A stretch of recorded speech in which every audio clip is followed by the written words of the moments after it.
السلام عليكم ورحمة الله وبركاته.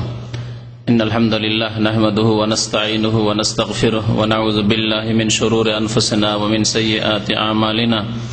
من يهده الله فلا مضل له ومن يضلله فلا هادي له. وأشهد أن لا إله إلا الله وحده لا شريك له وأشهد أن محمدا عبده ورسوله.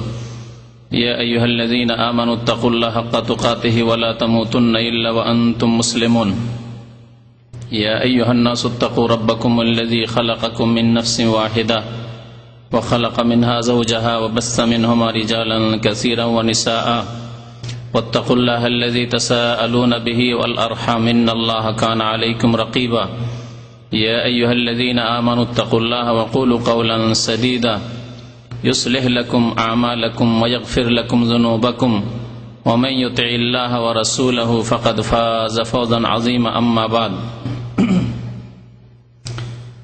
فإن خير الحديث كتاب الله وخير الهدي هدي محمد صلى الله عليه وسلم وشر الأمور محدثاتها وكل محدثة بدعة وكل بدعة ضلالة وكل ضلالة في النار. أعوذ بالله من الشيطان الرجيم. بسم الله الرحمن الرحيم. إن المسلمين والمسلمات والمؤمنين والمؤمنات والقانتين والقانتات والصادقين والصادقات والصابرين والصابرات والخاشعين والخاشعات والمتصدقين والمتصدقات والصائمين والصائمات والحافظين فروجهم والحافظات والذاكرين الله كثيرا والذاكرات أعد الله لهم مغفرة وأجرا عظيما.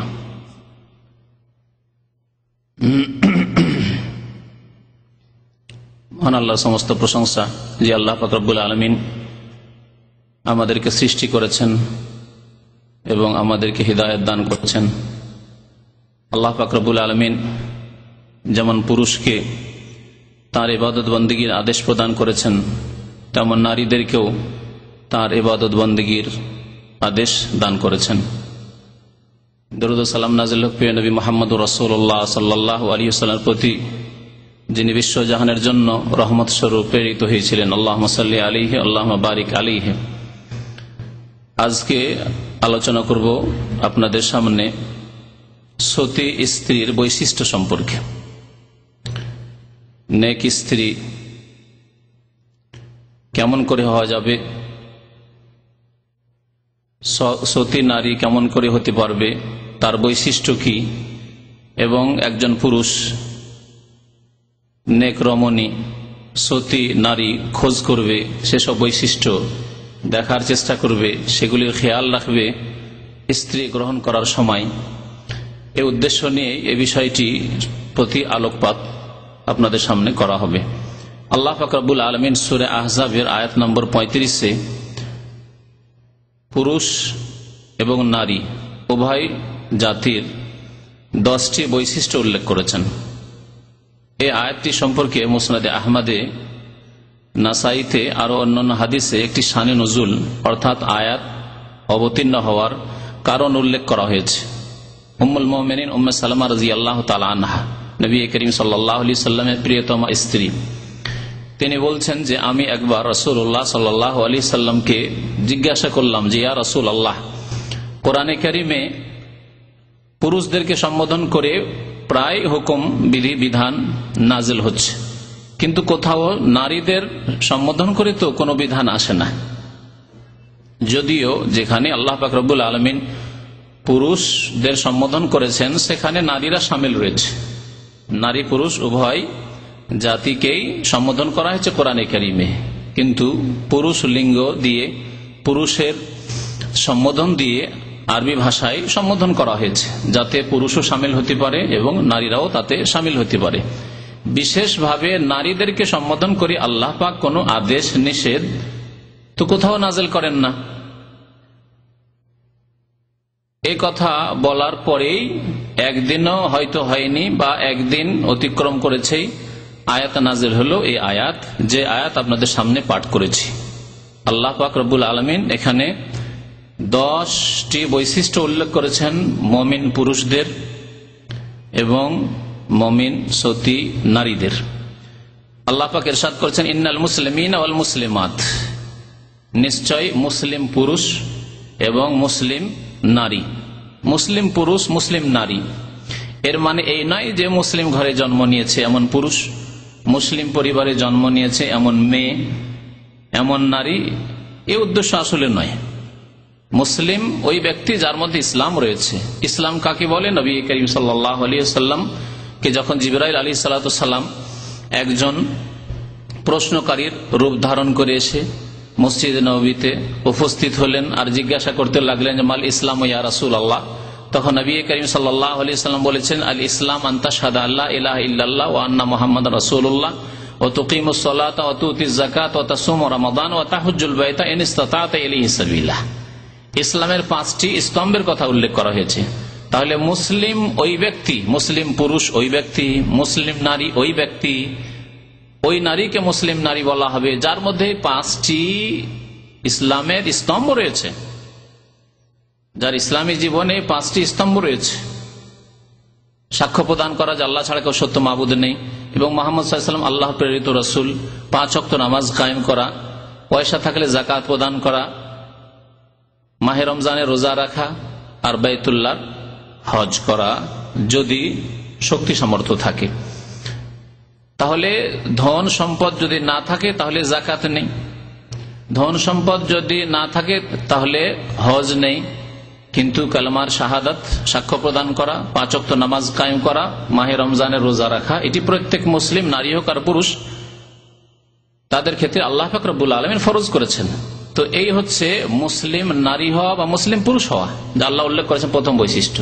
ওয়াল মুমিনিনা ওয়াল মুমিনাত, এবং ঈমানদার পুরুষ আর ঈমানদার নারী। তো ঈমানদার পুরুষ কাকে বলে, ঈমানদার নারী কাকে বলে? ঈমানের যে 6টি পিলার রয়েছে, 6টি স্তম্ভ রয়েছে তার মধ্যে থাকতে হবে, অর্থাৎ এই 6টি স্তম্ভের প্রতি বিশ্বাস থাকতে হবে। আন তুমিনা বিল্লাহি ওয়া মালাইকাতিহি ওয়া কুতুবিহি ওয়া রুসুলিহি ওয়াল ইয়াউমিল আখির ওয়াল কদরি খাইরিহি ওয়া শাররিহি। ঈমানের যে 6টি স্তম্ভ রয়েছে এই 6টি বিষয়ের প্রতি ঈমান বিশ্বাস থাকতে হবে, তারাই হচ্ছে মুমিন পুরুষ অথবা মুমিন নারী। যদি তার একটির প্রতি বিশ্বাস না থাকে তাহলে সে মুমিন নয়। যদিও মুমিন মুসলিম কেন, যদি ধার্মিক ঘরে জন্ম নেই, নামাজের ঘরে জন্ম নেই, হাজি গাজীর ঘরে জন্ম নেই, তারপরেও মুমিন মুসলিম হতে পারবে না যদি এই 6টি স্তম্ভের প্রতি বিশ্বাস না থাকে। ওয়াল কানিতিন ওয়াল কানিতাত, তৃতীয় বৈশিষ্ট্য আল্লাহ পাক বলছেন যে অনগত পুরুষ এবং অনগত নারী।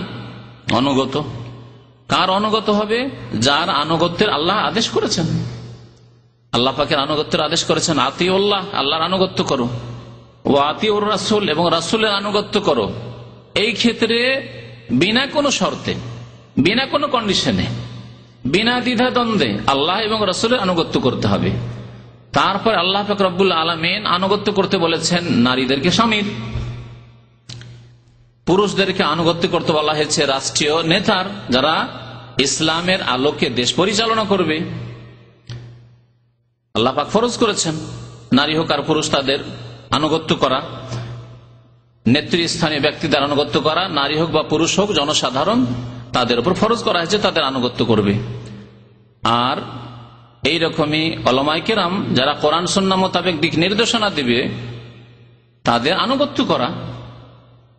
সরাসরি কোরআন এবং হাদিস থেকে যেহেতু দিন গ্রহণ করতে প্রত্যেকটি ক্ষেত্রে পারবেন না, হয়তো 2-4-5টি মাসলা মাসাইলের ক্ষেত্রে আপনি পড়ে শুনে পারবেন, কিন্তু সব ক্ষেত্রে সিদ্ধান্ত নিতে পারবেন না আপনি, বরং আপনার মধ্যে সিদ্ধান্ত নেওয়ার যোগ্যতা নেই। সুতরাং আলেম যারা কোরআন এবং সুন্নাহর আলেম তাদের আনুগত্য করতে হবে। তো আনুগত্য যাদের করতে বলা হয়েছে, বড়দের আনুগত্য করা, ছেলের বাবার আনুগত্য করা, মায়ের আনুগত্য করা, মেয়ের বাবা মায়ের আনুগত্য করা।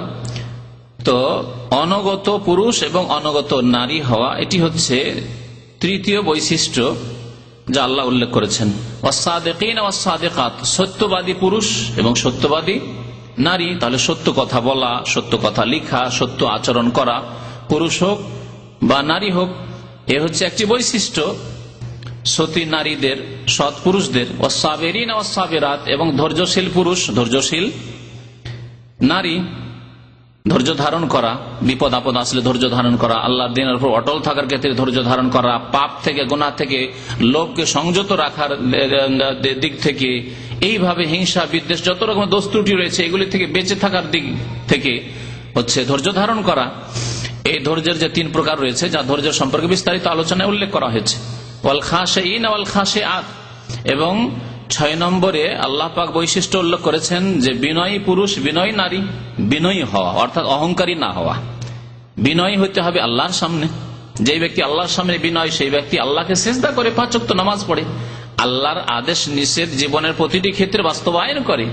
আর যেই ব্যক্তি আল্লাহর বিরুদ্ধাচরণ করে, রাসূলুল্লাহ সাল্লাল্লাহু আলাইহি ওয়াসাল্লামের নাফরমানি করে, সেই ব্যক্তি বিনয়ী নয়, সে নাফরমান, সে অহংকারী। আর সবচাইতে বড় অহংকার হচ্ছে আল্লাহ পাকের সামনে অহংকার করা। তারপরে অহংকার হচ্ছে রাসূলুল্লাহ সাল্লাল্লাহু আলাইহি ওয়াসাল্লামের আদর্শের সামনে অহংকার করা, তা অমান্য করা বা তার বাস্তবায়ন না করা, অবজ্ঞা করা। মুমিন পুরুষের বৈশিষ্ট্য হচ্ছে, বা মুমিন নারীর বৈশিষ্ট্য হচ্ছে যে তারা বিনয়ী হবে, বিনয়ী পুরুষ এবং বিনয়ী নারী হবে। ওয়াল মুতাসাদ্দিকিন ওয়াল মুতাসাদ্দিকাত, 7 নম্বরে আল্লাহ পাক বলছেন দানকারী পুরুষ এবং দানকারী নারী। আল্লাহ পাক রব্বুল আলামিন যা ধন দৌলত দিয়েছেন তাতে যাকাত তো দেবেন, কিন্তু যাকাত ছাড়াও যেখানে প্রয়োজন রয়েছে দান খেরাত করতে হবে। গরিব মিসকিনকে, ইয়াতিম বিধবাকে, জনকল্যাণমূলক কাজে, মসজিদ মাদ্রাসায়, ইসলামিক যে কোনো প্রতিষ্ঠানে, ইসলামের দাওয়াতের কাজে, ইসলাম প্রচারের কাজে, এইভাবে যতগুলি নেক রাস্তা, সৎ রাস্তা রয়েছে সেখানে দান খেরাত করা, এটি হচ্ছে আরেকটি বৈশিষ্ট্য মুমিন পুরুষ এবং নারীদের। 8 নম্বরের বৈশিষ্ট্য আল্লাহ পাক উল্লেখ করেছেন ওয়াস-সায়িমিন ওয়াস-সায়িমাত, সিয়াম পালনকারী পুরুষ অর্থাৎ রোজাদার পুরুষ ফরজ রোজা রাখে যা আবশ্যক, তারপরে নফল রোজাও রাখে, সুন্নত রোজাও রাখে, এবং সিয়াম পালনকারিনী নারী। এটি হচ্ছে সিয়াম পালন করা, রোজা রাখা, এটি হচ্ছে আরেকটি বৈশিষ্ট্য, 8 নম্বর বৈশিষ্ট্য। এই রোজা বা সিয়ামের বিধানের পরে, এই বৈশিষ্ট্যের পরে আল্লাহ পাক রব্বুল আলামিন উল্লেখ করেছে ওয়াল হাফিজিনা ফুরুজাহুম ওয়াল হাফিজাত, এবং যারা লজ্জাস্থানের হেফাজতকারী, সুরক্ষাকারী পুরুষ আর লজ্জাস্থানের হেফাজতকারিনী, সুরক্ষাকারিনী নারী। আল্লাহ পাক এখানে লজ্জাস্থানের হেফাজতের কথা বলেছেন। তাফসীর কারগণ বলেছেন যে রোজার পরে পরে, সিয়ামের পরে, সিয়ামের বৈশিষ্ট্য, রোজা পালনের বৈশিষ্ট্যের পরে পরে লজ্জাস্থানের সুরক্ষার কথা আল্লাহ উল্লেখ করেছেন। 10টি বৈশিষ্ট্যের মধ্যে 8 নম্বরে সিয়ামের কথা, নারী পুরুষ রোজা রাখবে তারা, যদি তারা মুমিন হয়, এবং এটি হচ্ছে মুমিনের বৈশিষ্ট্য। তারপরে আল্লাহ পাক লজ্জাস্থানের সুরক্ষার কথা উল্লেখ করেছেন। কেন? তাহলে সিয়ামের সাথে, রোজার সাথে লজ্জাস্থানের হেফাজতের একটা ভালো সম্পর্ক আছে, একটা মজবুত সম্পর্ক আছে। আর এই সম্পর্কের কথাই নবী করিম সাল্লাল্লাহু আলাইহি ওয়াসাল্লাম উল্লেখ করেছেন যে ইয়া মাশারাস শাবাব, হে যুবকরা, যারা বিবাহ শাদী করতে পারছো, মান ইসতাতা মিনকুমুল বাআতা ফালিয়াতাজাওয়াজ, সাবালক হয়েছো, বিয়ে করতে পারছো, ফালিয়াতাজাওয়াজ, অবশ্যই বিয়ে করো। বিয়ে তোমার ইচ্ছাধীন নয়, বরং তোমাকে তাগিদ করা হয়েছে, আদেশ করা হয়েছে আল্লাহ এবং রাসূলের পক্ষ থেকে, ফালিয়াতাজাওয়াজ, অবশ্যই বিয়ে করো, আদেশ সূচক। কারণ বিয়ে করলে কি হবে? ফাইন্নাহু আকাদ্দু লিল বাসার ওয়া আহসানু লিল ফারজ, তাতে দৃষ্টি নত হয়ে যাবে, চোখের দ্বারা ব্যভিচার হবে না, চোখের জিনা হবে না, চোখ খারাপ অন্যায় কাজে, অন্যায় দিকে যাবে না। আর ওয়া আহসানু লিল ফারজ, এবং লজ্জাস্থানের সুরক্ষা হবে। এখানে লজ্জাস্থানের হেফাজতের কথা বলা হয়েছে রোজার মাধ্যমে। রোজা রাখো, শুধু রমজানের রোজা না, বছরে 1 মাস রোজা রাখলে তা তো ফরজ, কিন্তু বছরে 1 মাস রোজা রেখেই শুধু 11 মাস আপনার লজ্জাস্থানের হেফাজত হবে না। তাহলে প্রত্যেক মাসে কিছু কিছু রোজা, সিয়াম হতে হবে ওইসব পুরুষদের, ওইসব যুবক বা যুবতীদের যাদের বিবাহ শাদী হয়নি, অথচ সাবালক সাবালিকা, অথবা বিবাহ শাদী হয়েছে কিন্তু স্বামী থেকে স্ত্রী দূরে আছে, স্ত্রী থেকে স্বামী দূরে আছে। এই জন্য সিয়ামের সাথে সাথে লজ্জা স্থানের হেফাজতের কথা উল্লেখ করেছেন। যদি কেউ বিয়ে শাদী না করতে পারে, নবী সাল্লাল্লাহু আলাইহি ওয়াসাল্লাম বলছেন ওমাল্লাম ইয়াস্তাতি ফাআলাইহি বিসসাওম, যেই ব্যক্তি বিয়ে শাদী করতে পারল না, বিয়ে শাদী করা হচ্ছে লজ্জা স্থানের সুরক্ষার ব্যবস্থা, কিন্তু যেই ব্যক্তি বিবাহ করতে পারল না তার জন্য ব্যবস্থা হচ্ছে সিয়াম পালন করা। ফাইন্নাহু লাহু ওয়াজাউন, কারণ বেশি বেশি রোজা রাখলে যৌন চাহিদা চাপা থাকবে, যৌন চাহিদা তোমার আয়ত্তে থাকবে। এক্ষেত্রে আল্লাহ পাকের ইবাদত, সিয়ামের মধ্যে আপনি বেশ কিছু দিন কাটাচ্ছেন প্রত্যেক মাসে, সোমবার, বৃহস্পতিবার, মাসে কমের পক্ষে 3টি রোজা, যা নবী করিম সাল্লাল্লাহু আলাইহি ওয়াসাল্লামের সুন্নাত, প্রত্যেক মাসে এই রোজাগুলি রাখতেন রাসূলুল্লাহ সাল্লাল্লাহু আলাইহি ওয়াসাল্লাম। আর তার সাথে সাথে এই সিয়াম পালন করলে মানুষ খিদায় থাকে, মানুষ পিপাসায় থাকে, তাতে যৌন চাহিদা কন্ট্রোলে থাকে। তাই আল্লাহ পাক রব্বুল আলামিন সিয়ামের পরে, রোজার বৈশিষ্ট্যের পরে উল্লেখ করেছেন ওয়াল হাফিজিনা ফুরুজাহুম ওয়াল হাফিজাত, ওই সব পুরুষ যারা লজ্জা স্থানের হেফাজত করে আর যেসব নারী লজ্জা স্থানের হেফাজত করে তারাই হচ্ছে মুমিন মুমিনাত। তাহলে সতী নারীর বৈশিষ্ট্য হচ্ছে লজ্জা স্থানের হেফাজত করা। লজ্জা স্থানের হেফাজত করলে দূর থেকে হেফাজত করতে হবে। যেমন কোন একটি জমির হেফাজত করতে হলে, জমিতে ফসল আছে, ফসলের হেফাজত করতে হলে দূর থেকে ঘিরে রাখেন। এমন নয় যে আপনার ওই বেড়া দিয়ে লতা পাতা বেরিয়ে যাচ্ছে বা বকরি ছাগলে মুখ দিয়ে দিচ্ছে আর খেয়ে নিচ্ছে। তাহলে যে আপনার প্রাচীর হইতে হবে অথবা বেড়া যে হইতে হবে আপনার জমির, সেটা ফসল থেকে একটু দূরে হইতে হবে। এই জন্য আল্লাহ পাক রব্বুল আলামিন জেনা ব্যভিচার থেকে বেঁচে থাকার ক্ষেত্রে আল্লাহ বলেছেন ওয়ালা তাকরাবুজ জেনা, জেনা ব্যভিচারের নিকটবর্তী হয়ে না, দূরে থাকো, অনেক দূরে থাকো। তাহলে যেসব কাজ বা যেসব কথা, যেসব আচার আচরণ মানুষকে কুকাজ, অশ্লীলতা, ব্যভিচার পর্যন্ত পৌঁছায়, সেসব থেকে বেঁচে থাকতে হবে। সেসবের যেমন উদাহরণস্বরূপ নির্জনতা, কোন যুবতীর সাথে নির্জনতা অবলম্বন করা। কোন যুবতী আপনি তার মাহারাম নন, স্থায়ীভাবে আপনার সাথে বিয়ে হারাম নয়, তার সাথে সফর না করা, বিদেশে তার সাথে সফর না করা, এক দেশ থেকে এক দেশ, এক ডিস্ট্রিক্ট থেকে এক ডিস্ট্রিক্ট, এক শহর থেকে আরেক শহরে ভাবিকে নিয়ে যাচ্ছেন, শালিকে নিয়ে যাচ্ছেন, এগুলি হচ্ছে ফিতনার কারণ, জেনার কারণ। এগুলি থেকে বেঁচে থাকা। তারপরে সহশিক্ষা, ইখতিলাত, একসাথে কাজকর্ম করা নারী পুরুষ যুবক যুবতীর, এগুলি হচ্ছে জেনার কারণ। এগুলি থেকে বেঁচে থাকতে হবে। তাহলে হেফাজত হবে লজ্জা স্থানের, তাহলে হেফাজত হবে। তারপরে অবৈধ টেলিফোন যোগাযোগ, আজকাল মোবাইলের জামানায় অবৈধ মোবাইল এবং অবৈধ ইন্টারনেটের মাধ্যমে অনেক জেনা ব্যভিচার ছড়িয়ে যাচ্ছে, অশ্লীল কাজ ছড়িয়ে যাচ্ছে। সুতরাং এগুলি থেকে বেঁচে থাকা।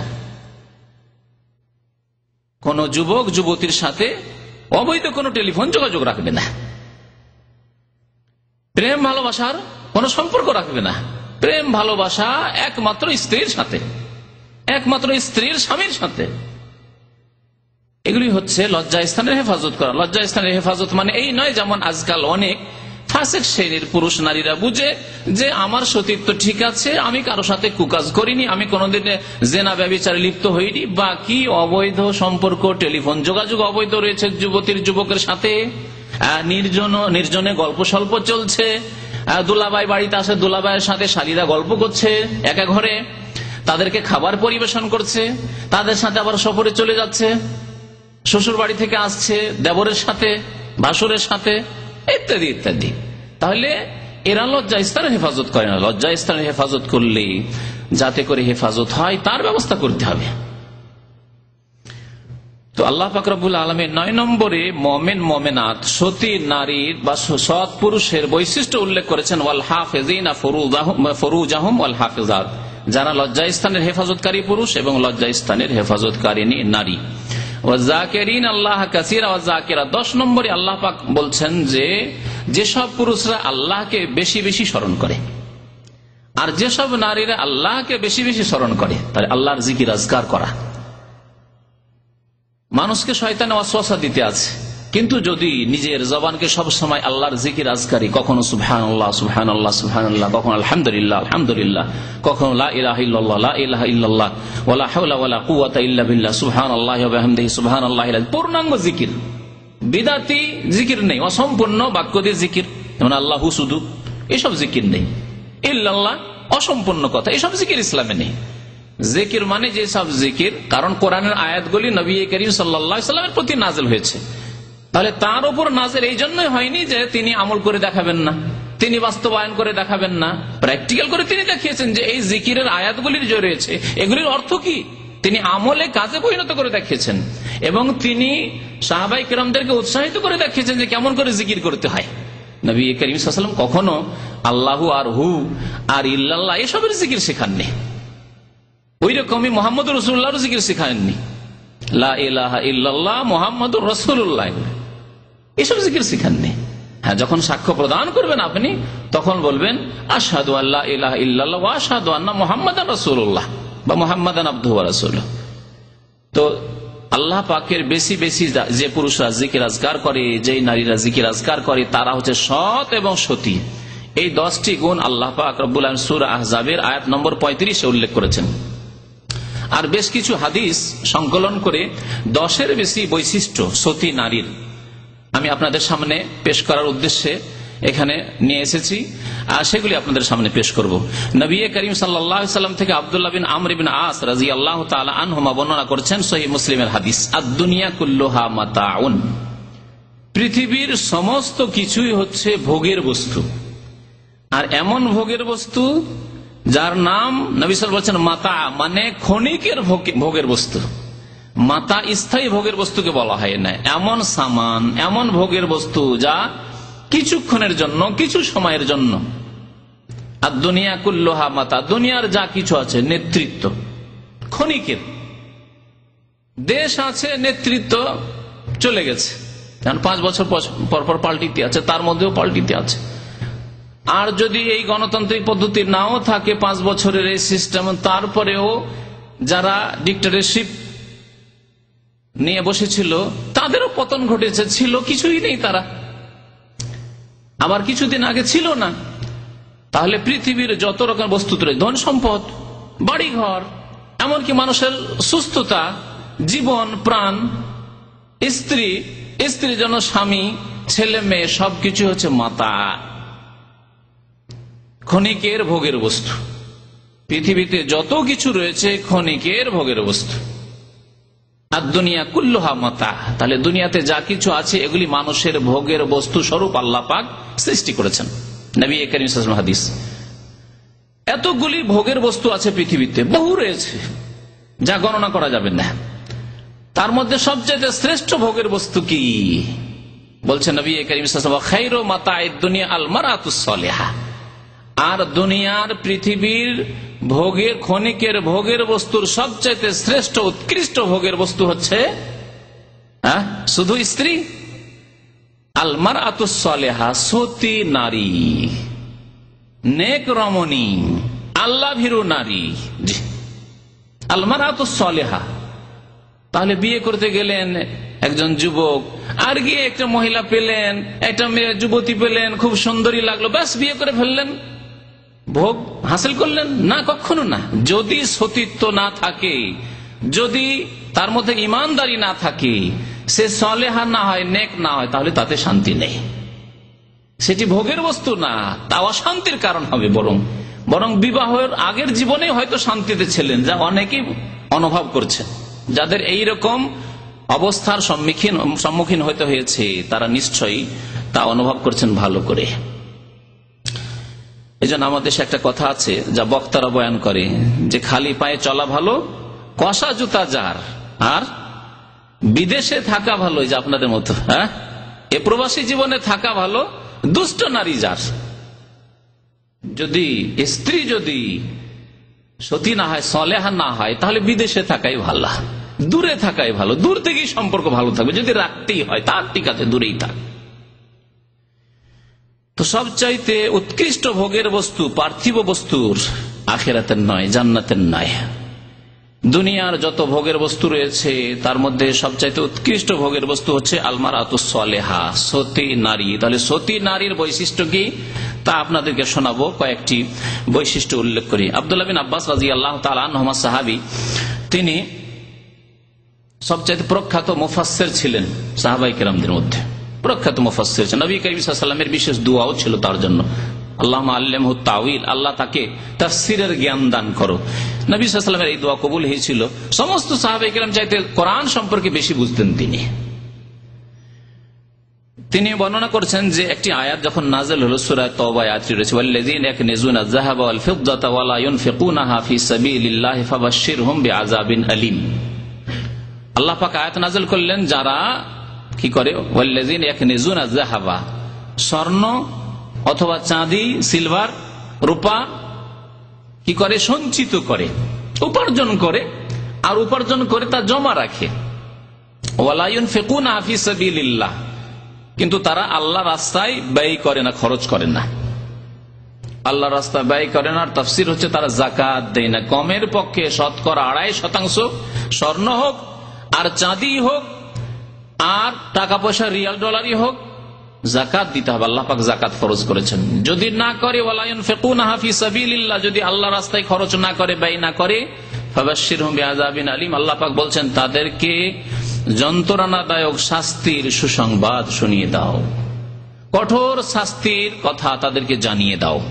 ফাবাশশিরহুম বিআযাবিন আলীম।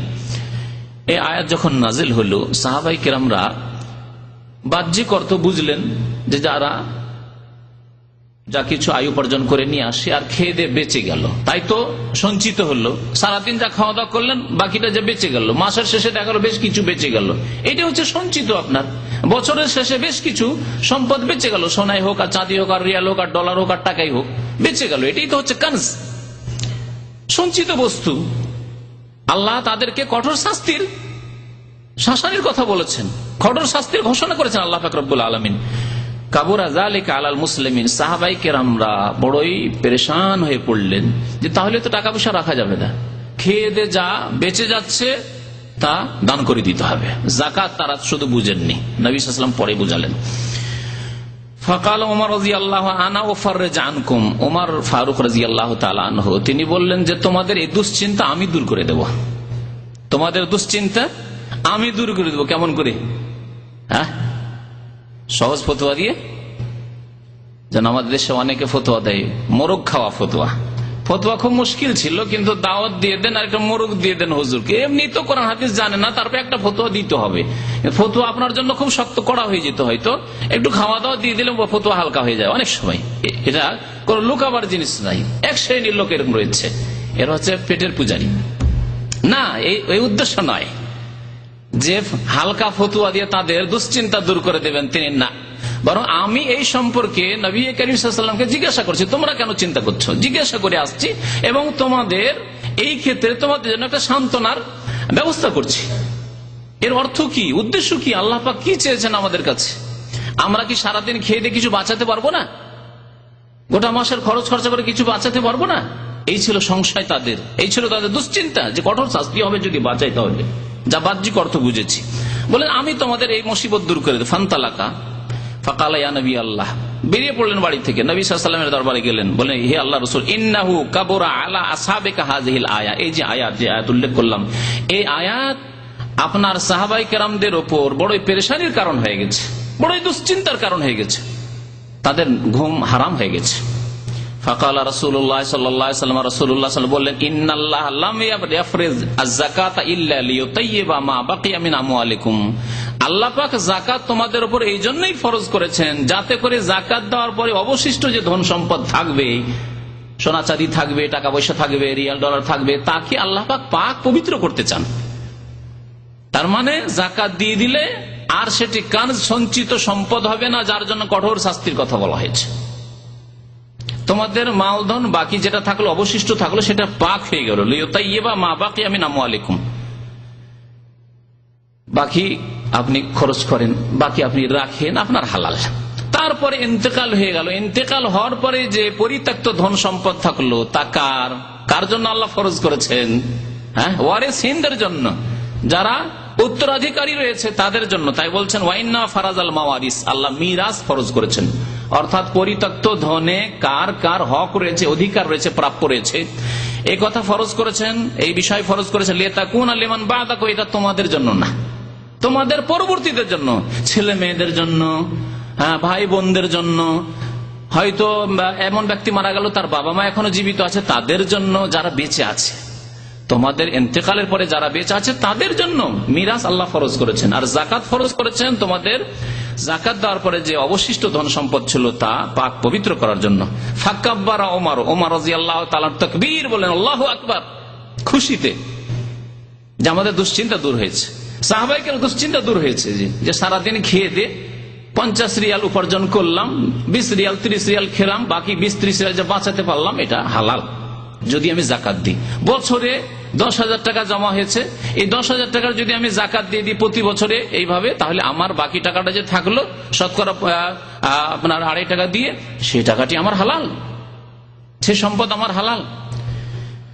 সুম্মা ক্বালা লাহু, তারপরে নবী করিম সাল্লাল্লাহু আলাইহি ওয়াসাল্লাম রাদিয়াল্লাহু তাআলা আনহুকে বলেন, আলা উখবিরুকা বিখাইরি মা ইয়াকনিজুল মারউ, তোমাকে আরেকটি বিষয় বলে দিচ্ছি, আরো খুশি হবে তুমি শুনলে, আরো খুশি হবে তুমি সেটা শুনলে। যাকাতের বিষয় তো শুনলে যে যাকাত দিয়ে দাও আর অবশিষ্ট মাল ধন সম্পদ তোমার হালাল, পাক পবিত্র, তার জন্য কোনো শাস্তি নেই, যতই টাকা পয়সা হোক না কেন, সেই টাকা পয়সা দিয়ে পাপ না করলেই হলো। আবার সেই টাকা পয়সাকে অধিকাংশ মানুষ পাপের কাজে লাগায়, সমস্যা এখানে। তোমাকে এর চাইতে ভালো সম্পদ বলে দেব কি, যা মানুষ সঞ্চিত করতে পারে। তাহলে টাকা পয়সা সঞ্চিত করা, স্বর্ণ চাঁদি রৌপ্য মুদ্রা স্বর্ণ মুদ্রা এসব সঞ্চিত করা, এটি বড় সম্পদ নয়, মূল্যবান সম্পদ নয়। মূল্যবান সম্পদ সম্পর্কে বলে দেব কি, তা হচ্ছে নবী সাল্লাল্লাহু আলাইহি ওয়াসাল্লাম বলছেন আল মারআতুস সালিহা, সতী নারী। সতী নারী হচ্ছে তোমার জন্য সবচাইতে মূল্যবান সম্পদ। আল্লাহু আকবার। আপনার রিয়াল, আপনার ডলার, আপনার স্বর্ণ, আপনার চাঁদি, এগুলি আপনার মূল্যবান সম্পদ নয়। আপনার ব্যাংক ব্যালেন্স, আপনি শহরে সিটিতে বাড়ি করতে পেরেছেন, হ্যাঁ, ভাড়া আসছে লক্ষ লক্ষ টাকা, এগুলি আপনার মূল্যবান সম্পদ নয়। মূল্যবান সম্পদ হচ্ছে আল মারআতুস সালিহা। আল মারআতুস সালিহা, সতী নারী। সতী নারীর বৈশিষ্ট্য কি? হাদিসে যে বৈশিষ্ট্যগুলি বর্ণনা করা হয়েছে তার একটি হচ্ছে ইযা নাজারা ইলাইহা সাররাতহু, যখন স্বামী তার দিকে দৃষ্টি দেয়, দেখে, তখন স্বামীকে সেই স্ত্রী, সেই নারী খুশি করে দেয়, খুশি করে দেয়। তাহলে একজন নারীকে জানতে হবে, একজন মহিলাকে জানতে হবে যে স্বামীকে কি করে আমি খুশি করতে পারি। স্বামী আমার দিকে তাকালে স্বামীর মন খুশি হয়ে যায়, স্বামীর চেহারায় আনন্দ ফুটে উঠে, কি করে হতে পারে? এই ক্ষেত্রে যেইভাবে স্বামী খুশি হয়, হালাল উপায়ে, হারামে গিয়ে নয়, অন্যায় কাজ করে নয়, হালাল উপায়ে, বৈধ উপায়ে, জায়েজ কাজ করে যেইভাবে স্বামী খুশি হতে পারে সেইভাবে স্বামীকে খুশি করতে হবে। এর মধ্যে একটি বলতে পারি, বহু কথাই রয়েছে, যদি এই কথার ব্যাখ্যা করি তাহলে সময় শেষ হয়ে যাবে। সুতরাং এই ব্যাখ্যা আপনাদের জন্য ছেড়ে দিচ্ছি, এই ব্যাখ্যা মা বোনদের জন্য ছেড়ে দিচ্ছি, তারা নিজেরা ব্যাখ্যা করবে যে আমি আমার স্বামীকে কি করে খুশি করতে পারি। একজন স্বামী, জ্ঞানী স্বামী, সে নিজেই এই ক্ষেত্রে চিন্তা করবে যে আমার স্ত্রীকে কি করে আমি গাইড করবো যে সে আমাকে খুশি করতে পারে বেশি করে। নবী করিম সাল্লাল্লাহু আলাইহি ওয়াসাল্লাম বলেছেন, তাবাসসুমুকা ফি ওয়াজহি আখিকা সাদাকা, তুমি যদি তোমার মুসলিম ভাইয়ের সামনে মুচকি হেসে কথা বলল, হাসি মুখে কথা বললেন, তাতেই সাদকার নেকি পাবেন। মুসলিম ভাই, জাপানের মুসলিম, ফিলিপাইনের মুসলিম, আমেরিকার মুসলিম, ইউরোপের মুসলিম, সারা পৃথিবীর যে কোনো দেশের মুসলিম, মুসলিম ভাই সালাম আলাইকুম, হাসি মুখে কথা বললেন, সাদাকা। তাহলে যে কোনো বিশ্বের মুসলিম যদি হয় আর তার সামনে একটু হাসি মুখে কথা বলেন, তাতেই যদি সাদকা হয়, তাহলে স্ত্রী যদি স্বামীর সামনে যখনই দেখা হইল, বাড়িতে ঢুকতে যাচ্ছেন স্বামী, আর স্ত্রী যেমনই দরজাটা খুললো, হ্যাঁ, বা সামনে যেমনই আসলো, তেমনি হাসি মুখে মুচকি হেসে কথা বলল, তাতে কত বড় সাদকা হবে। যদি এমনি সাধারণ মুসলিম ভাইয়ের সামনে হাসি মুখে কথা বললেই সাদকা হয়, তাহলে স্ত্রী যদি স্বামীর জন্য হেসে মুখে কথা বলে, আর যদি স্বামী যদি হাসি মুখে কথা বলে স্ত্রীর সাথে, তাহলে কত বড় সাদকা হতে পারে। তাহলে হাসি মুখে কথা বলা, হাসি মুখে অভিনন্দন জানানো, ওয়েলকাম করা।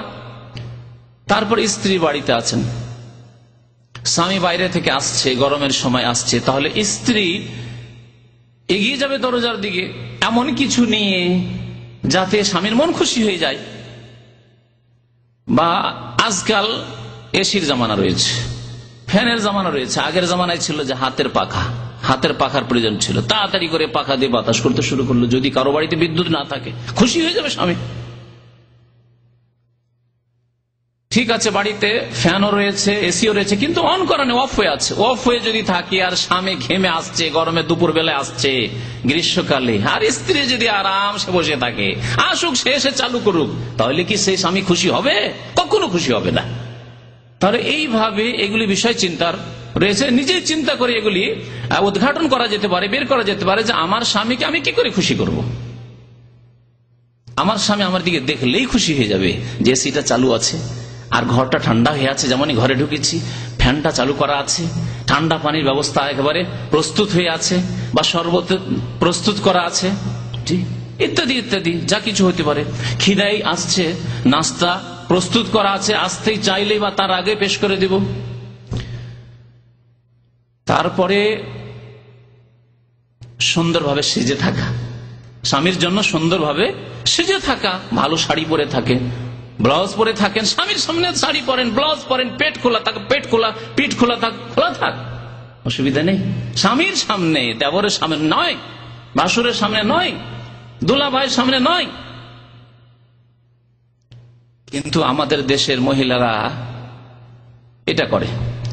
স্বামীর সামনে যত বাড়িতে, স্বামীর বাড়িতে যত পুরনো কাপড় আছে, যত পুরাতন কাপড় আছে সেগুলি পরবে, যত সস্তা কাপড় আছে সেগুলি পরবে। আর দামি দামি কাপড়, নতুন নতুন কাপড় কোথায় পরবে?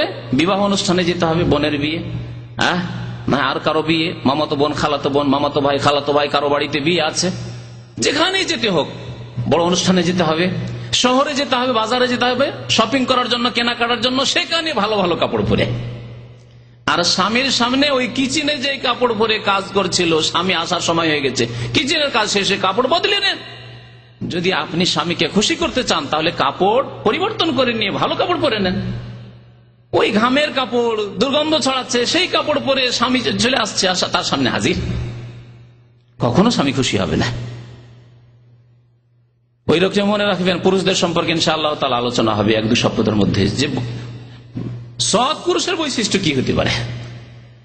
তাহলে আপনি যখন চান যে আপনার স্ত্রী ভালো সেজে থাক, আপনাকে খুশি করুক, আপনি আনন্দিত হন আপনার স্ত্রীকে দেখে, তাহলে আপনাকেও চিন্তা করতে হবে যে আমাকে দেখলে, আমার উপর নজর পড়লে আমার স্ত্রীও যাতে আনন্দিত হয়, আমার স্ত্রীও যাতে খুশি হয়, এর জন্য আপনাকে চেষ্টা করতে হবে। তো নবী করিম সাল্লাল্লাহু আলাইহি ওয়াসাল্লাম বলছেন যে আলমারআতুস সালিহা, সতী নারীর একটি গুণ হচ্ছে যে স্বামী স্ত্রীকে দেখলেই, নারীকে দেখলেই খুশি হয়ে যান স্বামী। ওয়াইদা আমারাহা আতাআতহু, আর স্বামী আদেশ করলেই তা পালন করে, অমান্য করে না, যুক্তি পেশ করে না যে তোমার কথা ঠিক মনে হয় না, না এটা করতে হবে। স্বামী বলেছে তার আনুগত্য করবে। স্বামী বলছে আজকে গোশত রান্না করো, স্ত্রী বলছে না না আজকে মাছ। সে হচ্ছে বাড়ির মালিক, যা খাওয়াবে তাই খেতে হবে, স্বামীর ইচ্ছা চলবে না, আজকে চলবে না তোমার কথা, না এরকম না। এ যা আমার হাত তো জায়েজ আদেশ করেছে, নাজায়েজ আদেশ করেনি। যদি নাজায়েজ হারাম কোন আদেশ করত, যে আমার দুলাভাই আসছে তাকে বসে বসে খাওয়াও, না তোমার দুলাভাই তুমি আপ্যায়ন করবে, অমান্য করে দেন। মা বোনদেরকে বলছি, যদি বলে আমার ভাই আসছে, সাবালক ভাই আছে, আমার ভাই আসছে তাকে খাওয়া দাওয়া করাও বসে বসে, না, তবে ঠিক আছে ছেলেরা রয়েছে বা অন্য কেউ রয়েছে, তাদের মাধ্যমে পর্দার আড়াল থেকে খাবার দিয়ে দেন, খাবার তৈরি করে দেন। কিন্তু খাবার দেওয়ার জন্য সামনে যাবেন, সামনে গিয়ে বসে থাকবেন, সামনে গিয়ে গল্প করবেন, স্বামী নেই, আরো ফিতনার কারণ। স্বামী না থাকলে, স্বামী থাকলেও যেখানে যাওয়া যাবে, স্বামী আছে আর বলছে আমার বন্ধু এসছে, এসো চা নিয়ে আসো, সামনে এসো, না যাবে না। তাহলে নাজায়েজ, ইসলাম বিরোধী, কোরআন এবং হাদিস বিরোধী, শরীয়ত বিরোধী কোন আদেশ যদি স্বামী করে তাহলে আনুগত্য করা জায়েজ নয়। এক কথা ইসলামের যে নীতিমালা রয়েছে তা হচ্ছে যে লা তাআতা লিমাখলুকিন ফি মাসিয়াতিল খালিক। নবী করিম সাল্লাল্লাহু আলাইহি ওয়াসাল্লাম বলেছেন কোন সৃষ্টির আনুগত্য করা জায়েজ নয় কারো জন্য, নারী হোক আর পুরুষ হোক, আল্লাহর নাফরমানি করে, খালেক স্রষ্টার নাফরমানি করে, বিরুদ্ধাচরণ করে। কিন্তু জায়েজ যে কোনো বৈধ কাজ বলেছে। আর যদি নেকির কাজ বলে, বৈধ কাজে যদি আনুগত্য করতে হয়, তাহলে যদি নেকির কাজ বলে যে আমার আম্মা বৃদ্ধ মানুষ, তো একটু পাকশাক করে খাওয়াবে, একটু দেখাশোনা করবে, আপনি বিদেশে আছেন বা আপনি বাইরে আছেন, আমার মায়ের খেয়াল রাখছে, একটু আমার মায়ের টাইমে টাইমে ওষুধগুলি খাওয়িয়ে দিও, না মানছেন না, না গুনাহগার। কারণ এখানে শুধু জায়েজ আদেশ করেনি, আপনাকে নেকির আদেশ করা হয়েছে। আপনার শাশুড়ি মার যদি আপনি খেদমত করেন, সেবা করেন, তো নেকি পাবেন। যদিও আপনার মা নয়, আপনার স্বামীরই মা, কিন্তু আপনার শাশুড়ির খেদমত করলে আপনার স্বামী খুশি হবে। ওয়াইদা গাবা আন হাফিজাতহু, তৃতীয় বৈশিষ্ট্য হচ্ছে নবী করিম সাল্লাল্লাহু আলাইহি ওয়াসাল্লাম বলছেন যদি স্বামী অনুপস্থিত থাকে, বিদেশে থাকে, বাড়ির বাইরে থাকে, তাহলে সেই ব্যক্তি স্বামীর হকের অধিকারের সুরক্ষা করলো। কত ব্যাপক কথা। হাফেজাতহু, স্বামীর হেফাজত করলো। স্বামীর কিরকম হেফাজত করলো? স্বামী তো বিদেশে আছে, তো স্বামীর জীবনের হেফাজত কি করে করবে? হ্যাঁ, স্বামীর হেফাজত করবে লজ্জাস্থানের ক্ষেত্রে, আমার স্বামী, স্বামী স্বামী ছাড়া আর আমি কাউকে চিনি না, কাউকে জানি না, কারোর সাথে আমার কোনো সম্পর্ক নেই। যদি বিবাহর আগে কোন রকমের ইমানি দুর্বলতা থাকে, বিবাহ হয়ে গেছে, এই দুর্বলতা অবশ্যই ছেড়ে দিতে হবে। বিবাহর আগেও ছেড়ে দিতে হবে, কিন্তু বিবাহ হয়ে যাওয়ার পরে আরো বড় খেয়ানত। স্বামীর ঘরে খান, হ্যাঁ, স্বামীর বন্ধনে আবদ্ধ হয়েছেন, আর তারপরেও খেয়ানত করেন। তো হেফাজত করতে হবে, হেফাজত করতে হবে ধন সম্পদের। স্বামীর বাড়িতে ধন সম্পদ আছে, স্বামীর বাড়ি ঘর আছে, স্বামীর বিছানা আছে, স্বামীর অনেক কিছুই রয়েছে, সেগুলি সম্পদ। স্বামীর ছেলে মেয়ে আছে, সেগুলির হেফাজত করা। অনেক সময় হয়তো নিজের ছেলে মেয়ে নয়, কিন্তু স্বামীর আগের স্ত্রীর ছেলে মেয়ে, সেগুলির হেফাজত নবী করিম সাল্লাল্লাহু আলাইহি ওয়াসাল্লামের এই বাণীতে শামিল। অনেক মহিলারা আছে, হয়তো নামাজ ঠিক আছে, দিনদারি, বাকি অন্যান্য কাজগুলি ঠিক আছে, কিন্তু স্বামীর হয়তো আগের স্ত্রী মারা গেছে, অথবা আগের স্ত্রী কোনো কারণে ছেড়ে দিয়েছে, তার ছেলে মেয়ে আছে, ওই ছেলে মেয়েগুলি দেখাশোনাই করে না, আর করলেও নিজের ছেলের মতো দেখে না, অনীহা ভাব, অভক্তি। স্বামী থাকলে তো খুব আদর করে হয়তো স্বামীকে দেখাবার জন্য, কিন্তু যখন স্বামী নেই তখন সেই ছেলে মেয়েগুলির যত্ন করে না। গুনাহগার হইতে হবে, স্বামীর হেফাজত করতে হবে। এর মধ্যে এই অর্থগুলি শামিল যেগুলি বললাম খুব সংক্ষেপে। আবু দাউদের হাদিস, নবী করিম সাল্লাল্লাহু আলাইহি সাল্লামকে একবার আবু হুরায়রা রাদিয়াল্লাহু তাআলা আনহু বলছেন যে, জিজ্ঞাসা করা হলো, সাহাবারা জিজ্ঞাসা করলেন যে, আইয়ুন নিসাই খায়রুন, কোন মহিলা সবচাইতে উত্তম, ভালো, কোন মহিলা, কোন নারী সবচাইতে ভালো? নবী করিম সাল্লাল্লাহু আলাইহি সাল্লাম কয়েকটি গুণ বর্ণনা করেছেন, যার বেশ কিছু উল্লেখ হয়ে গেছে। তার মধ্যে একটি হচ্ছে আল্লাতী তাসুররুহু ইযা নাজার, স্বামী দেখলে যেন স্বামীকে খুশি করে দেয়, সে স্বামীকে খুশি করতে পারে। ওয়াতুতিউহু ইযা আমার, আর স্বামী আদেশ করলে তার যেন আনুগত্য করে। ওয়ালা তুখালিফুহু ফি নাফসিহা ওয়া মালিহা, এবং স্বামীর যাতে করে বিরুদ্ধাচরণ না করে নিজের জীবনের ক্ষেত্রে, নিজের প্রাণের ক্ষেত্রে, নিজের মান ইজ্জত আবরুর ক্ষেত্রে, নিজের লজ্জাস্থানের ক্ষেত্রে, এবং ধন সম্পদের ক্ষেত্রে। এখানে মালেহা বলা হয়েছে, মানে ধন সম্পদ ও মহিলার, স্ত্রী ধন সম্পদ, তবুও স্বামীর নাফরমানি, বিরুদ্ধাচরণ করবে না, অর্থাৎ স্বামীর ওই ক্ষেত্রে পরামর্শ নেবে। তাহলে যদি স্ত্রীর ধন সম্পদ হওয়া সত্ত্বেও স্বামীর পরামর্শ নেওয়ার আদেশ নবী সাল্লাল্লাহু আলাইহি ওয়াসাল্লাম করেন, তাহলে যদি ধন সম্পদ স্বামীর হয়, স্বামী বিদেশ থেকে টাকা পয়সা পাঠাচ্ছে, স্বামী আয় উপার্জন করে নিয়ে আসছে, বাড়িতে যা কিছু আছে সব স্বামীর উপার্জিত, স্ত্রীর নয়, মালিক স্বামী, আর আসলো বোন, আসলো বোনকে দিয়ে দিল ইচ্ছা মতো, ভাই আসলো ভাইকে দিয়ে দিল, হ্যাঁ, ভাই বোনেরা যখন আসে তখন তাদের আদর আপ্যায়ন আর তাদের জন্য খরচ করা ব্যয়বহুল, তাদের জন্য এই করো সেই করো। কিন্তু যদি স্বামীর ভাই আসে, স্বামীর বোন আসে, খোঁজ খবরই নেই। কিছু এরকম মহিলারা আছে, আমরা দেখেছি আমাদের জীবনে এইরকম বেশ কিছু মহিলার খোঁজ খবর, হ্যাঁ, গ্রামে শহরে আশেপাশে পাড়া প্রতিবেশীর,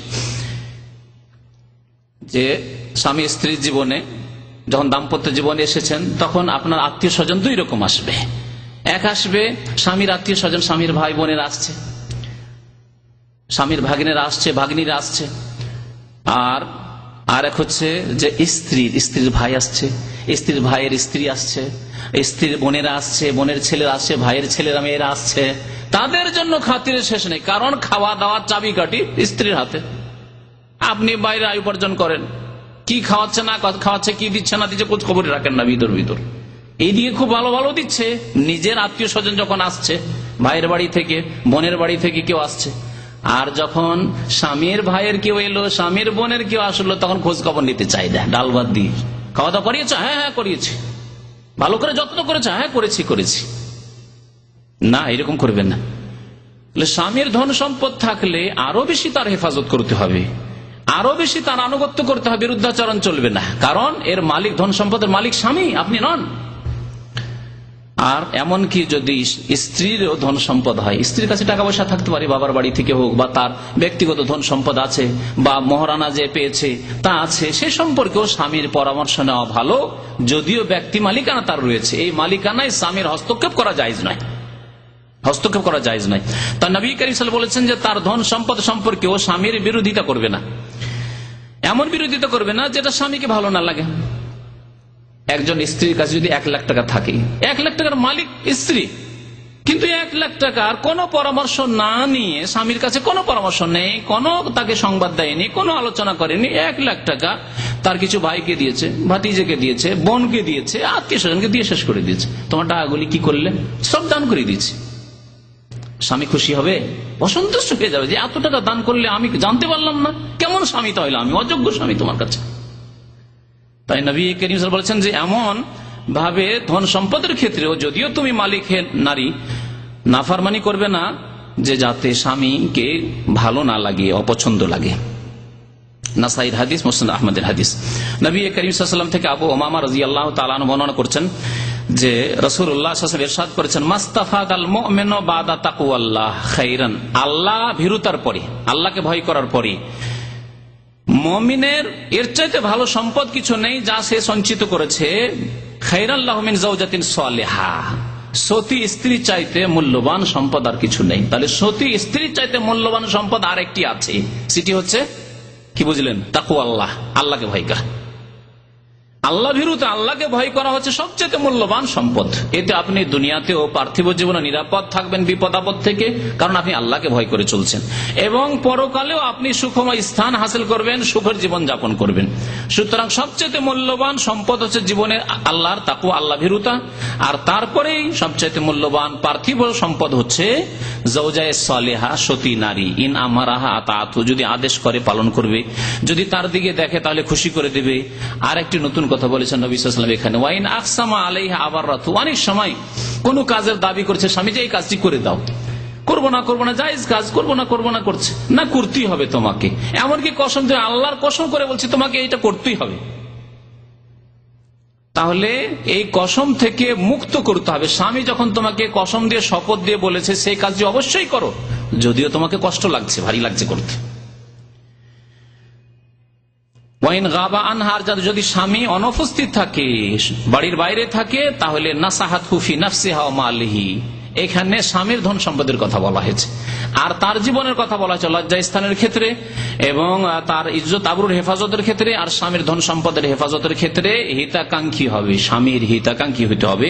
ইবনে মাজার হাদিস। নবী করিম সাল্লাল্লাহু আলাইহি ওয়াসাল্লাম থেকে সাওবান রাদিয়াল্লাহু তাআলা আনহু আরেকটি হাদিস বর্ণনা করেছেন, যখন ওই আয়াতটি নাযিল হলো যা একটু আগে প্রথম হাদিসটিতে উল্লেখ করেছে, ওয়াল্লাযিনা ইয়াকনিজুনা আয-যাহাব ওয়াল ফিদ্দা, সঞ্চিত সম্পদ সম্পর্কে। তখন বলছেন সাহাবারা যে আমরা এক সফরে ছিলাম। সাহাবায়ে কেরামদের কিছু সাহাবী বললেন যে এই আয়াত নাযিল হয়েছে স্বর্ণ এবং চাঁদি সম্পর্কে।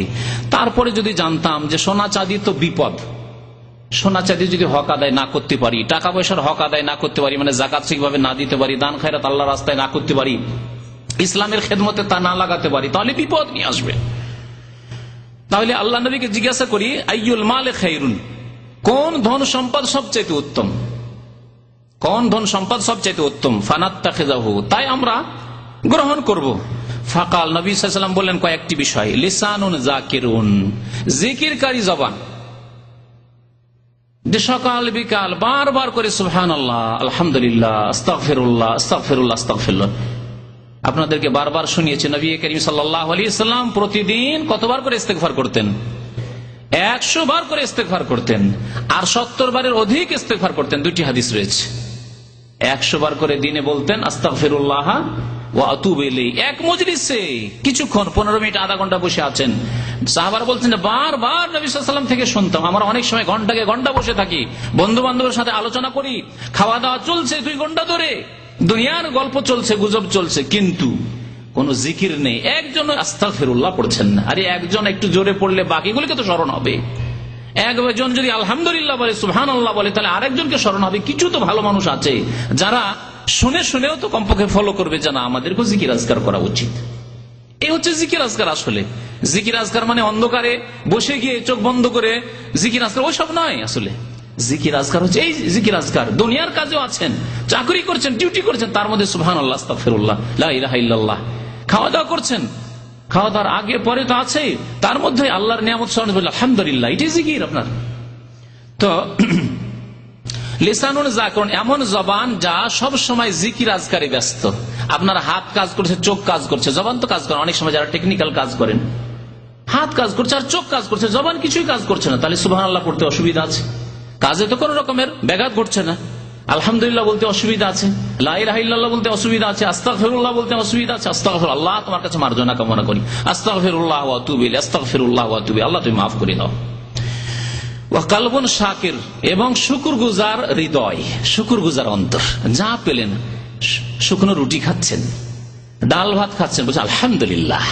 ও, একজন লোক গোস্ত খেয়ে, মাছ খেয়ে, পোলাও খেয়েও এত খুশি না, এত আরাম পায় না যে আপনি ডাল ভাত খেয়ে আপনি আরাম পাচ্ছেন, কারণ অন্তর আপনার শুকরিয়া আদায় করছে। আলহামদুলিল্লাহ, আমি তো ভাত পেয়েছি। অনেক গরিবের বাড়িতে ভাতের ব্যবস্থা নেই, অনাহারে আছে, রান্নার ব্যবস্থা নেই। কালবুন শাকির, শুকরগুজার অন্তর হইতে হবে। আর কি হইতে হবে? ওয়াজাউজাতুন মুমিনা, এবং ইমানদার স্ত্রী হচ্ছে সবচেয়ে মূল্যবান সম্পদ। তাহলে জবানে যদি জিকির আজকার করেন, এই মূল্যবান সম্পদ। আর যদি শুকরগুজার অন্তর হয়, তাহলে মূল্যবান সম্পদ। আর যদি স্ত্রী যদি ইমানদার হয়, তো এই নহু আলা ইমানি, পুরুষকে ইমানের কাজে সাহায্য সহযোগিতা করি, স্বামীকে ইমানের কাজে, ধর্মীয় কাজে সাহায্য সহযোগিতা করি। ধর্মীয় কাজে সাহায্য সহযোগিতার যখনই আজানের সময় হবে, তখন স্মরণ করে তো আজান হয়ে গেছে, ব্যস্ত আছে, কাজ করবে, ব্যস্ত আছে, খেয়াল করেনি, খেয়াল করলো, আচ্ছা যাচ্ছি, আজান হয়ে গেছে, যাও, কি করছো তুমি বসে?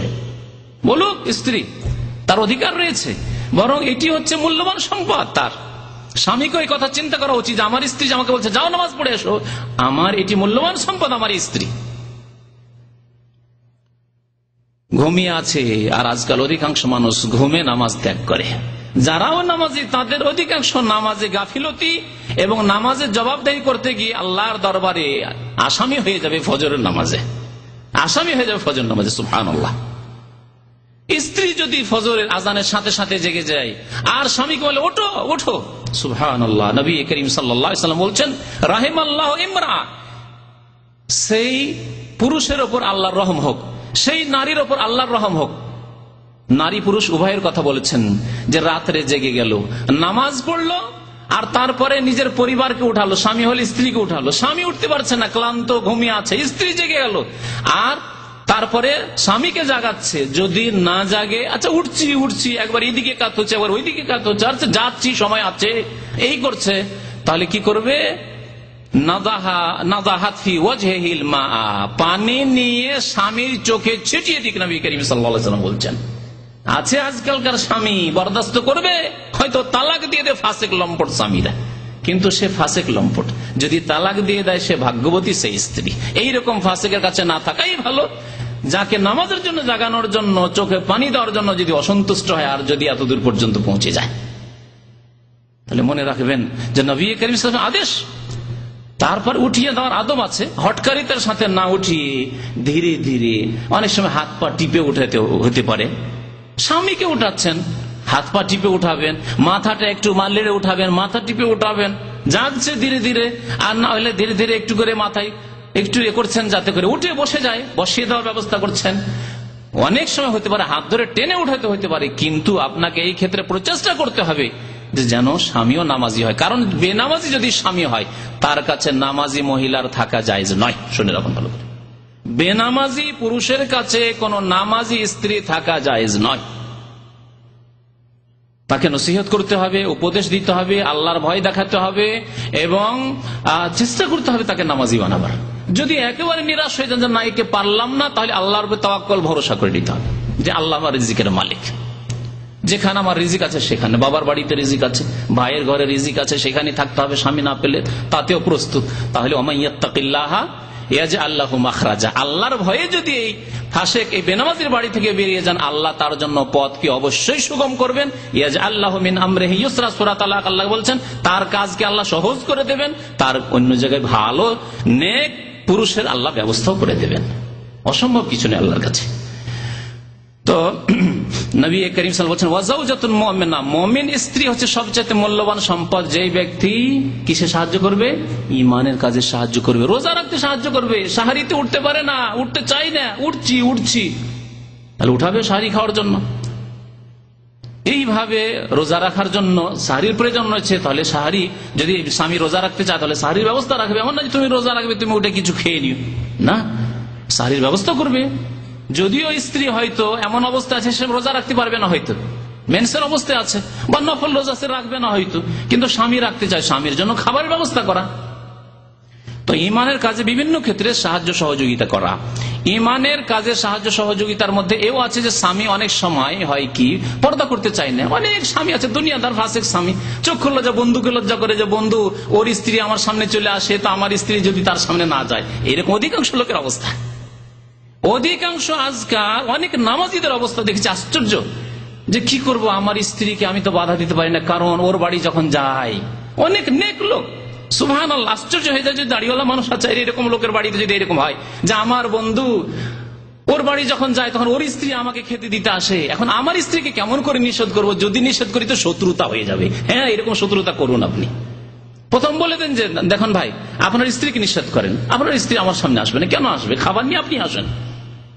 হক কথা বললে প্রথমখানে একটু কষ্ট হলে পরে খুশি হবে যে লোক তো ভালো, লোক পরিষ্কার, লোক ইমানদার লোক, আপনার চোখের আড়ালে গিয়ে প্রশংসা করবে। আপনার সামনে হয়তো অসন্তুষ্ট একটু মুখটা খারাপ করলেও পরে গিয়ে চিন্তা করবে যে লোক ভালো, একবার ক্লিন লোক, যা কিছু যা অন্তরে আছে তা বাইরে আছে, অন্তর আলাদা আর বাইরে আলাদা, এইরকম লোক না, মুনাফিক লোক না। আপনার ভালোবাসা তার অন্তরে আল্লাহ পাক জন্মিয়ে দিবেন, ভালোবাসবে ওই লোকেরা আপনাকে। তো এই ক্ষেত্রে সাহায্য করা। স্ত্রী বলবে না তুমি অন্যায় কাজ বলছো, তুমি এর কেমন কথা যে তোমার বন্ধুর সামনে যাব, তোমার ভাইয়ের সামনে যাব, তোমার দুলা ভাইয়ের সামনে যাব, কেন আমি যাব? তাহলে ইমানের ক্ষেত্রে সাহায্য করলো সেই মহিলা। নবী করিম সাল্লাল্লাহু আলাইহি ওয়াসাল্লামের এই হাদিস ইবনে মাজাতে রয়েছে। এছাড়াও বেশ কিছু গুণ নবী করিম সাল্লাল্লাহু আলাইহি ওয়াসাল্লাম মহিলাদের উল্লেখ করেছেন। আর একটি গুণ বলেই শেষ করছি যেহেতু সময় শেষ হয়ে যাচ্ছে। নবী সাল্লাল্লাহু বলছেন সবচাইতে উত্তম মহিলা হচ্ছে কুরাইশ বংশের মহিলারা। সেই জামানায় কুরাইশ বংশের মহিলাদের মধ্যে বেশ কিছু বৈশিষ্ট্য ছিল যা অন্য অন্য আশেপাশের অন্য গোত্রের অন্য বংশের মহিলাদের মধ্যে ছিল না।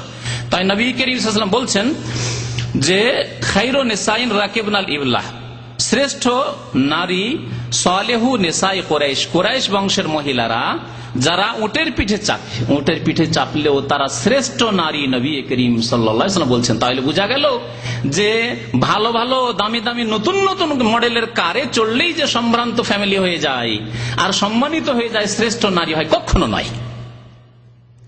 উটের পিঠে চাপে অথচ তারা সতী নারী, সবচাইতে নেক নারী। তাদের বৈশিষ্ট্য কি, কেন তারা নেক সতী? আহনাহু আলা ওয়ালাদিন ফি সিগারিহি, ছোট ছেলে মেয়েদের খুব যত্ন করে, তারা ভালোবাসে। তাহলে যেসব মহিলারা ছেলে মেয়েদেরকে খুব ভালোবাসে, আদর যত্ন করে, এটি হচ্ছে তাদের ভালো বৈশিষ্ট্য, তারা সতী নারী। আর বলছেন ওয়ারাহু আলা যাওজিন ফি যাতিয়াদিহি, আর স্বামীর ধন সম্পদের ভালো করে খেয়াল রাখে, নষ্ট করে না, অপচয় করে না। স্বামী নেই যেখানে সেখানে খরচ করে দিলাম, যা ইচ্ছা তাই কিনে নিলাম, তা করে না। স্বামী না থাকলে এসবের খেয়াল রাখে। নবী করিম সাল্লাল্লাহু আলাইহি ওয়াসাল্লামের 10 নম্বর আরেকটি বৈশিষ্ট্য আপনাদের সামনে উল্লেখ করে দিই। সতী নারীদের একটি বৈশিষ্ট্য যে তারা দ্বীন সম্পর্কে জ্ঞান হাসিল করবে। নবী করিম সাল্লাল্লাহু আলাইহি ওয়াসাল্লাম প্রশংসা করেছেন আনসারী নারীদের, নেমান নিসাউ নিসাউল আনসার, সবচাইতে উৎকৃষ্ট উত্তম নারী হচ্ছে আনসারীদের স্ত্রীরা, আনসারীদের মহিলারা। মদিনার আনসারী মহিলারা সবচাইতে উত্তম নারী, কারণ তারা লজ্জা করে দিন শিখবে না, এই জন্যই যে লজ্জা লাগছে জিজ্ঞাসা করতে, এই মাসলা জানতে লজ্জা লাগে, এই কথা জিজ্ঞাসা করতে লজ্জা লাগে, এইরকম করে না তারা। লজ্জা তাদেরকে দিন শিখতে, দিনের পণ্ডিত হতে, দিনের জ্ঞান হাসিল করতে বাধা সৃষ্টি করে না। অনেকে লজ্জা করে, স্বামীর সামনে লজ্জা করে, হাইজের মাসিকের মাসলা জিজ্ঞেস করবে না, নেফাসের সন্তান ভূমিষ্ঠ হওয়ার পরে যে রক্ত আসে তার মাসলা জিজ্ঞাসা করবে না, ইস্তেহাদার মাসলা জানে না, জিজ্ঞাসা করবেন না। এমনকি স্বপ্নদোষ, পুরুষদের যেমন স্বপ্নদোষ হয়, মহিলাদের স্বপ্নদোষ হয়, অনেক মহিলারাও জানে না, কারণ তাদের কম হয়, পুরুষদের বেশি হয়। সুতরাং পুরুষ একটা সাবালক হলে জানে যে পুরুষদের স্বপ্নদোষ হয়, মহিলারা অনেকেই জানে না। প্রথম যখন এই মাসলা জিজ্ঞাসা করেন উম্মে সুলাইম রাদিয়াল্লাহু তাআলা আনহা, তখন অনেক সাহাবী মহিলারা আশ্চর্য হচ্ছিলেন, এই কেমন কথা জিজ্ঞাসা করলো যে মহিলাদের আবার স্বপ্নদোষ। কিন্তু উম্মে সুলাইম আনসারী মহিলা লজ্জা না করে রাসূলুল্লাহ সাল্লাল্লাহু আলাইহি ওয়াসাল্লাম সামনে এসে জিজ্ঞাসা করেছে, ইয়া রাসূলুল্লাহ, যদি কোনো মহিলার স্বপ্নদোষ হয়ে যায় তাহলে কি গোসল করতে হবে? নবী সাল্লাল্লাহু উত্তর দিলেন, নাম ইজা রাআতিল মা, যদি তারা দেখে যে কাপড় ভিজে আছে, পানি আছে, তাহলে। স্বপ্নদোষ দেখা মানে স্বপ্নে সহবাস দেখলো, স্বামীর সাথে হইতে পারে, অনেক সময় অন্য কারোর সাথে হইতে পারে, এ তো নিজের এখতিয়ারে নেই। স্বপ্নে কোনো কিছু দেখা, এটা তো নিজের এখতিয়ারে নেই। তারপরে যদি দেখে যে না বীর্যপাত হয়েছে, তাহলে গোসল ফরজ, যেমন পুরুষের উপর। কেউ স্বপ্ন দেখলো, আর স্বপ্ন দেখার পরে বীর্যপাত হয়ে গেছে। পুরুষের উপর যেমন গোসল ফরজ, তেমন নারীদের উপরও গোসল ফরজ, নবী করিম সাল্লাল্লাহু আলাইহি ওয়াসাল্লাম শিখিয়েছেন। আর তারপরে প্রশংসা করেছেন আনসারী মহিলাদের। তাহলে বোঝা গেল এই হাদিস দ্বারা যে যেসব মহিলার দিন শিখতে আগ্রহী, ইসলাম সম্পর্কে জ্ঞান হাসিল করতে আগ্রহী, তারা শ্রেষ্ঠ, তাদের প্রশংসা করেছেন। এইটি হচ্ছে সতী নারীর বৈশিষ্ট্য। এবং মহিলারা শিরক থেকে বেঁচে থাকবে, তাই নবী করিম সাল্লাল্লাহু আলাইহি ওয়াসাল্লাম এই দিয়ে শেষ করছি, নবী সাল্লাল্লাহু আলাইহি ওয়াসাল্লাম মহিলাদেরকে কবরে যেতে নিষেধ করেছেন। মাজারে নয়, যেগুলো শিরকের আড্ডা সেগুলি তো নয়, কবর জিয়ারত করতেও নিষেধ করেছেন। বাবার কবর, ভাইয়ের কবর, স্বামীর কবর যখন তখন যাবে না। জীবনে একবার দেখে নিয়েছে, যদি না দেখে থাকে, বিদেশে ছিল হয়তো, ব্যাস যথেষ্ট। কিন্তু মহিলারা কবর জিয়ারত করতে যাবে, তাদেরকে নবী করিম সাল্লাল্লাহু আলাইহি ওয়াসাল্লাম নিষেধ করেছেন, বরং লানত, অভিশাপের কথা বলেছেন। লানাল্লাহু যাওয়ারাতিল কবুর, যেসব মহিলারা কবর জিয়ারত করে, কবর দেখতে যায়, তাদের উপর আল্লাহর অভিশাপ রয়েছে, আল্লাহর লানত রয়েছে, আল্লাহর রহমত থেকে বঞ্চিত। কি জন্য? এই জন্য যে মহিলাদের দ্বারা শিরক খুব সহজে হয়ে যেতে পারে। তাহলে এই মহিলারা যদি মাজারে যায়, আমি কয়েকটা মাজারে গিয়ে দেখেছি যে মহিলারা সবচেয়ে বেশি শিরিক করে, সেজদা করা, তারপরে তেনা বাঁধা, মাজারে গিয়ে তেনা বাঁধছে, তেনা জালিতে, এগুলি পুরুষরা খুব কম করে, মহিলারাই বেশি করে। তারপরে মান্নত করা, মাজারে নয় মান্নত করা, মান্নতগুলি সব আল্লাহ ছাড়া অন্যের জন্য, কবর মাজারের জন্য, এগুলি মহিলারা করে। মহিলাদের দ্বারা শিরক বেশি হয়, তাই নবী করিম সাল্লাল্লাহু আলাইহি ওয়াসাল্লাম শিরক থেকে সতর্ক করার জন্য শিরকের কাছেই যেতে দিও না, কবরের কাছেই যেতে দিও না। কাঁচা কবরে যদি যেতে না দেওয়া হয়, তাহলে পাকা কবর, যেগুলি শিরকের স্থানে পরিণত হয়েছে, মন্দিরের মতো অর্থাৎ মাজার, সেগুলোতে যাওয়া মোটেই জায়েজ নয়, না পুরুষের জন্য জায়েজ, না মহিলার জন্য জায়েজ। কারণ সেখানে গেলে শিরকে লিপ্ত হওয়ার আশঙ্কা রয়েছে। আল্লাহ পাক রব্বুল আলামিন যেন আমাদেরকে সৎ হওয়ার তৌফিক দান করেন, আমাদের মহিলাদেরকে যেন সতী করে দেন, আমাদের মহিলাদেরকে নেক হওয়ার যেন তৌফিক দান করেন। নেক মহিলা হওয়ার যেসব বৈশিষ্ট্য আল্লাহ এবং তার রাসূল বলেছেন, সেগুলি আমাদের মহিলাদের মধ্যে আল্লাহ পাক রব্বুল আলামিন যেন পয়দা করে দেন। আল্লাহ পাক রব্বুল আলামিন আমাদের যেন অতীতের গুনাহ খাতা মাফ করে দেন। আল্লাহ পাক রব্বুল আলামিন আমাদের দুনিয়াতেও যেন সুখী করেন, আখিরাতেও যেন সুখী করেন। আল্লাহ পাক রব্বুল নারী পুরুষ সমস্ত মুসলিম মুসলিমাত মুমিন মুমিনাত সবাইকে যেন আল্লাহ পাক রব্বুল আলামিন জান্নাতুল ফিরদাউস দান করেন, 5 ওয়াক্ত নামাজের হেফাজত করার তৌফিক যেন দান করেন।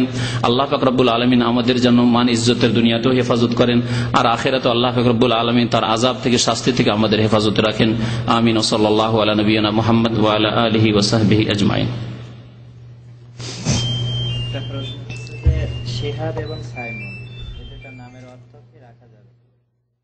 নামের অর্থগুলি এইভাবে জিজ্ঞাসা করা মুশকিল। সাইমন নাম কোন আরবি শব্দ নয়, তবে সায়েমুন যদি হয় তো সায়েম মানে রোজাদার, সায়েম শুধু রাখেন, সাইমন না রেখে। সাইমন এইসব নাম, মুনটুন, এই দিয়ে যে নামগুলি সব ওই খ্রিস্টানদের অনুকরণে এইসব নাম আসছে, সুতরাং ওই রকম নাম রাখিয়েন না। আচ্ছা, আমাদের বাঙালি সমাজে একটা আজকাল যে মানে প্রবণতা দেখা যাচ্ছে, সেটা হচ্ছে নতুন আজব নাম হইতে হবে, যেই নাম দেশে নেই, গোটা বাংলাদেশে যদি খুঁজে না পাওয়া যায়। এ কেন? আরে আয়েশা নাম ভালো লাগে না, ফাতেমা ভালো লাগে না, ঘরে ঘরে ফাতেমা আর আয়েশা, ফাতেমা আর আয়েশা আর আসমা, ওইসব নাম ভালো লাগে না। এমন নাম হয়তো গোটা দেশে যাতে খুঁজে না পাওয়া যায়, ডিস্ট্রিক্টে দূরের কথা, তাই না? এইরকম প্রবণতা কেন? নবী সাল্লাল্লাহু আলাইহি ওয়াসাল্লাম সাহাবায়ে কেরামদের আব্দুল্লাহ, মোহাম্মদ, আহমদ, দেখেন আরবদের মধ্যে ঘরে ঘরে আহমদ, আব্দুল্লাহ, বাপ বেটা, চাচা ভাতিজা সব একরকম নাম। অসুবিধা আছে কিছু না? মান সম্মান তাতে কমে যাচ্ছে। এই প্রবণতা আসলে। তারপরে গায়ের মুসলিমদের, ইহুদি খ্রিস্টান হিন্দুদের অনুকরণ, বাবুল হিন্দুর নাম, মুসলমানের নাম। কেন এরকম হবে? হ্যাঁ, বুলবুল মুসলমান নাম, হিন্দুর নাম। স্বপন মুসলমান নাম, হিন্দুর নাম। তাহলে চিহ্নিত নামেও কমপক্ষে চিহ্নিত হওয়া উচিত। মোহাম্মদ, আহমদ, আমাদের আগের বেশি দূরে যান না, বাপ চাচা দাদাদেরকে দেখুন, তারা কমপক্ষে নামের সাথে লাগতেন মোহাম্মদ, হাবিবুর রহমান, যাতে চেনা যায় যে না আসলে মুসলমান। তাহলে আপনার নামটা একটু আরবি রাখেন, ইসলামিক নাম রাখেন, যাতে বোঝা যায় যে নামটা মুসলমানের, হিন্দুর নাম না, ইহুদির নাম না, খ্রিস্টানের নাম না। কেউ যদি রাখেন লাভলি আর ফেন্সি, হ্যাঁ, আর ডলফিন, এইসব যদি নাম রাখেন, তাহলে কি ইহুদি খ্রিস্টানে তারা এইরকম নাম রাখে, আপনি ওই রকমই রাখেন। তো সাইমন নাম রাখবেন না। বাকি কথা হইল আরেকটি নাম কি? শেহাব। শেহাব, শেহাব বলা হয় উজ্জ্বল নক্ষত্রকে বলে। শেহাবুন সাকিব কোরআনে রয়েছে। শেহাবুদ্দিন আমাদের দেশে নাম রাখে, শেহাবুল ইসলাম, শেহাবুদ্দিন, শুধু শেহাব রাখেন, অসুবিধা নেই। হ্যাঁ, প্রজ্বলিত বা উজ্জ্বল নক্ষত্র, অসুবিধা নেই। আমার বড় ছেলের আকীকা করে না, এখন দুই ছেলের আকীকা একসাথে করতে চাই গরু দিয়ে। আকিকার মাসলা হচ্ছে যে আকিকা 7ম দিনের সুন্নত। হাসান হোসেন রাদিয়াল্লাহু তাআলা আনহুমার আকিকা নবী সাল্লাল্লাহু আলাইহি ওয়াসাল্লাম 7ম দিনে করেছেন, এটা হচ্ছে সুন্নত। আকিকার আরেকটি সুন্নত হচ্ছে খাসি বকরি দিয়ে, দুম্বা দিয়ে, ভেড়া ভেড়ি দিয়ে, এগুলি দিয়ে করা সুন্নত। ছেলে হলে 2টি আর মেয়ে হলে 1টি। আকিকা গরুতে করা সুন্নত নাই। আর গরুতেই যদি করতে হয় চান, তো তাবেইনদের জামানায় কেউ, সাহাবায়ে কেরামের জামানায়, তাবেইনদের জামানায় কেউ কেউ করতেন গোটা গোটা গরু দিয়ে। তো ছেলে হইলে দুটো গরু দেন আর মেয়ে হলে একটা গরু দেন, ভাগা নয়। ভাগা এক শ্রেণীর আলেমদের ইজতিহাদি ফতুয়া, মানে তাদের জ্ঞানগত ফতুয়া, আসলে এর কোনো বেস নেই, ভিত্তি নেই কোরআন হাদিসের উপর। সুতরাং গরুর ভাগায় আকিকা দেবেন না। জি, সাল্লাল্লাহু আলাইহি ওয়া সাল্লাম।